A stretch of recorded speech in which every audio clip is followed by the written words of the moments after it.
We're continuing with Word Project 7, approximately on page WD 436, where we create a pull quote. And the way we do this is first go under Insert. We're going to create a text box, and the style text box we're going to use is, scroll down, it's the puzzle quote.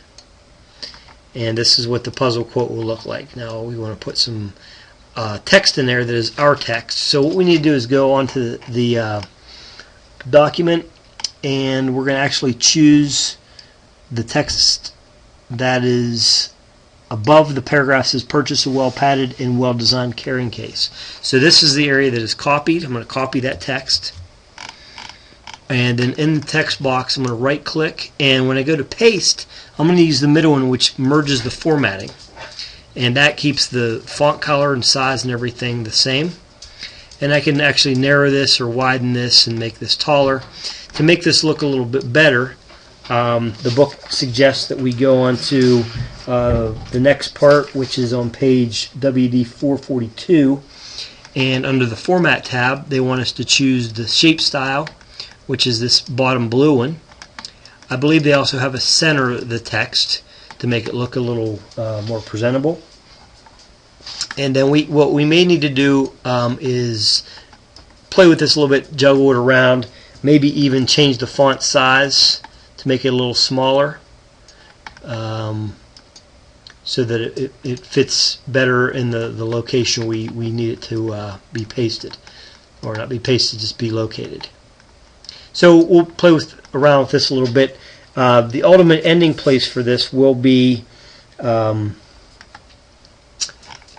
up on the first page. So let me drag it up onto the first page, between the first and second column. We'll come back and play with that later to get it just right.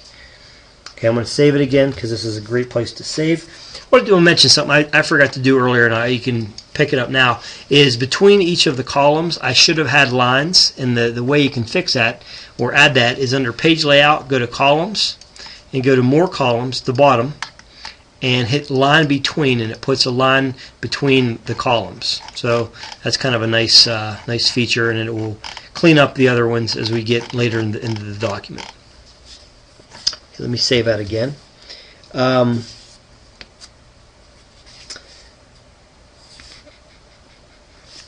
Notice on page 443 it says something about if there's a blank page between the first and second pages, which there is. What you can actually do is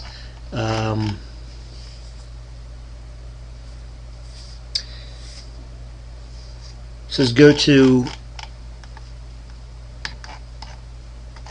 top here and hit delete, and that brings everything up. So that brings everything up. Now this pull-out quote may drastically impact some things, so we may want to tweak that a little bit too to get it set up for later.